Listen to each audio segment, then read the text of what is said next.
Imagine for a moment, a monster that doesn't hide in your closet or under your bed, but floats invisibly all around you. It's not the kind of monster you can see with your eyes or hear with your ears. Instead, it drifts silently through the air, riding on tiny particles of dust and droplets of moisture, waiting for the perfect moment to strike. This monster is patient. It lurks in the places you least expect, hovering in the sunlight that streams through your bedroom window, swirling in the air of an empty hospital corridor, or gliding through the quiet of your home at night. You can't see it, but it's there, always watching, always waiting. It waits on doorknobs, clings to elevator buttons, and hides in the warmth of a handshake. Every surface you touch could be its hiding place. It's on the things you share with others: a pen, a cup, a hug. It's a master of disguise, blending into the background of everyday life, invisible but ever present.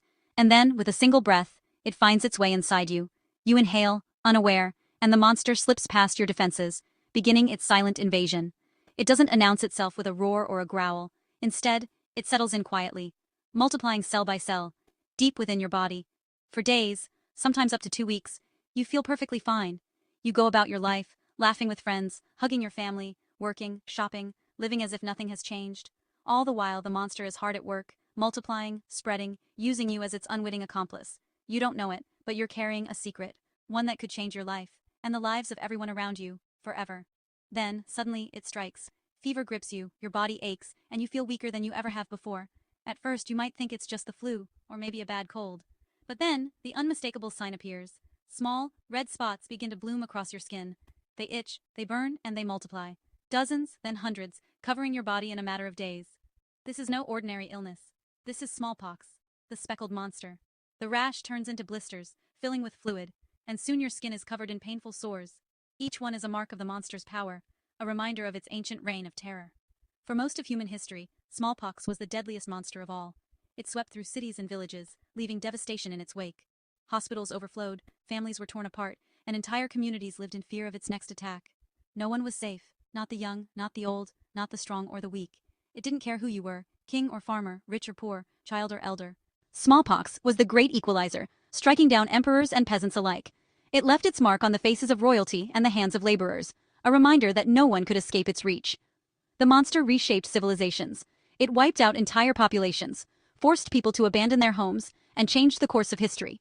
Cities emptied, villages vanished, and the fear of smallpox haunted every generation. It was a terror that could not be outrun, a shadow that loomed over every cradle and every grave. If you caught it, your odds were grim. There was a 30% chance you would die, and not quietly. The pain was excruciating, the fever relentless, and the end, when it came, was often a mercy. Families mourned, communities grieved, and the scars of loss ran deep. And for those who survived, the battle was far from over. Survivors bore deep, permanent scars, on their faces, their bodies, and sometimes in their eyes. Many were left blind, their world forever changed. The monster left its mark, a lifetime reminder of the fight they'd endured. Your choices were cruel: die horribly or live on, scarred and maybe blind, forever changed by the monster's touch. Every survivor carried a story written in their skin, a silent testimony to the horror they'd faced. So why bring up this nightmare from the past? Why revisit a story so full of pain and fear? Because, hidden within this tale of terror, is a twist, a glimmer of hope that changed the world. This is not just a story about a monster, it's also a story about heroes, about doctors, scientists, and ordinary people who refuse to give up. It's about the relentless search for a way to fight back, to protect the next generation, to end the monster's reign once and for all. And, against all odds, humanity did the impossible. We fought back. We developed a vaccine, spread it across the globe, and worked together in a way the world had never seen before. The monster was cornered, defeated, and finally, eradicated. This isn't just a horror story, it's the greatest comeback ever written. It's proof that even the most terrifying monsters can be beaten, that hope can triumph over fear, and that unity can change the course of history. When we work together, across borders, across backgrounds, across generations, we can defeat even the most relentless enemies. The story of smallpox is a reminder of our power when we unite, and a warning of what happens when we forget. So buckle up. We're about to embark on a wild ride through history, a journey through fear, courage, and the ultimate victory of humanity over the speckled monster under your bed. Let's travel back in time, far back, to the banks of the Nile, to ancient Egypt, more than 3,000 years ago. Imagine the world then, bustling markets, grand temples, and the mighty pyramids rising against the dawn. Life flourished along the river, but hidden in the shadows was a silent, deadly enemy. Pharaoh Ramses V's mummy, preserved for millennia, tells a story not just of royalty, but of suffering. His face, covered in pockmarks, is a testament to a disease that left its mark on both the powerful and the poor. Even the most revered figures could not escape its reach. Smallpox was already haunting humanity, centuries before modern medicine. It crept through crowded cities and remote villages alike, causing fever, pain, and disfigurement. Healers tried herbs and rituals, but nothing could stop its relentless advance. The disease traveled with merchants and explorers, hitching rides along ancient trade routes. Caravans crossing deserts, ships braving the Mediterranean, all unknowingly carried smallpox to new lands. With every journey, it left fever and death in its wake, reshaping the fate of entire civilizations. By the 1700s, smallpox was a relentless killer in Europe. It claimed 400,000 lives every year, rich and poor, peasants and kings. Royalty, once thought untouchable, fell victim. The disease did not discriminate, and its scars became a common sight on faces across the continent. Clear, unblemished skin was a rarity. Most people bore the scars of survival, deep, pitted reminders of battles fought and won. These marks became part of family histories, passed down through generations, a visible legacy of pain and endurance. When Europeans set sail for the Americas, they brought more than ambition and curiosity. Hidden in their breath and on their skin was smallpox, a disease unknown to the indigenous peoples of the New World. Indigenous populations had no immunity. The results were catastrophic. Up to 90% of entire communities perished. Families were torn apart, traditions lost, and ancient ways of life shattered in a matter of years. It was nothing short of a biological apocalypse. Entire villages vanished, empires that had stood for centuries collapsed almost overnight. The landscape of the Americas was forever changed, not by war or conquest, but by an invisible invader. The devastation was swift and total. Where once there was laughter and life, only silence remained. The scars of smallpox were not just on skin, but etched into the very history of two continents. The story of the New World was written in scars, on faces, in empty villages, and in the absences left behind. Smallpox shaped the destiny of millions, leaving a legacy of loss and resilience that echoes through history to this day. Smallpox didn't just kill, it crashed history's biggest parties. Imagine grand halls filled with laughter, music, and the clinking of glasses, suddenly silenced by the invisible arrival of a deadly virus. Throughout history, smallpox was the uninvited guest that no one could escape. It swept through celebrations, royal banquets, and community gatherings, leaving devastation in its wake. The disease didn't discriminate, rich or poor, powerful or powerless, everyone was at risk. The mere rumor of an outbreak could empty the most crowded festivities overnight, turning joy into dread. In 18th century Boston, as revolution brewed and the city buzzed with talk of liberty, smallpox shut the city down. Streets that once echoed with the sounds of merchants and revolutionaries became eerily silent. Businesses closed, families barricaded themselves indoors, and the city's vibrant life ground to a halt. The threat of smallpox was so severe that it overshadowed even the political turmoil of the time. Quarantines, panic, and fear ruled. Authorities posted quarantine signs on doors, warning neighbors to stay away. Entire neighborhoods were cordoned off, and the fear of infection spread faster than the disease itself. People whispered about the latest victims, and anxiety hung heavy in the air. The city's social fabric began to unravel as trust gave way to suspicion. During the Revolutionary War, smallpox hit the Continental Army hard. Soldiers, already facing the hardships of war, now battled a deadly enemy within their own ranks. The disease swept through crowded camps, weakening the army at a critical moment.